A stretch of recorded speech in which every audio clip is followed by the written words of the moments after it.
23 జిల్లాల్లోని సమరశిక్ష ఉద్యోగులు సవరించి మినిమం టైం స్కేల్ అమలు చేయాలి.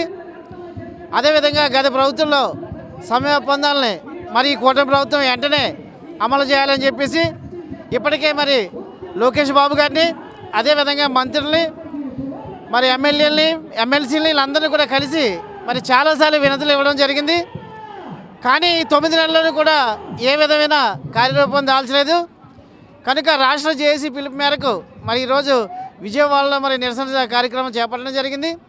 మరి ఇప్పటికైనా ఈ ప్రభుత్వం మరి సమరశిక్ష ఉద్యోగులకి సమాన పనికి సమాన వేతనం, అదేవిధంగా వేతనంతో కూడిన మెడికల్ లీవులు, అదేవిధంగా మహిళలకు చైల్డ్ కేర్ లీవులు, మరి ఇవన్నీ కూడా ఈ ఒప్పందాలన్నీ కూడా అమలు చేయాలని చెప్పేసి మరి 26,000 కుటుంబాల తరపున మరి రాష్ట్ర జేఏసీ డిమాండ్ చేస్తుంది.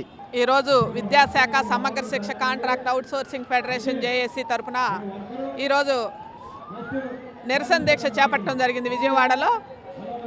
దీనికి కారణం ఏంటంటే గత ప్రభుత్వం అప్పుడు 22 రోజులు నిరవధిక సమ్మె చేసినప్పుడు కొన్ని ఒప్పందాలు జరిగింది. కానీ ఆ ఒప్పందాలలో భాగంగా మాకు ఏమీ అమలు చేయనటువంటి పరిస్థితి.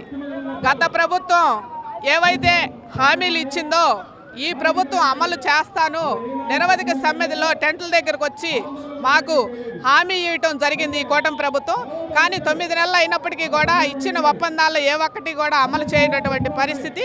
కావున 25,000 సమగ్ర శిక్ష ఉద్యోగులు లేనిదే విద్యాశాఖ లేదు. విద్యాశాఖలో సమగ్ర శిక్ష ఉద్యోగులు కీలకం.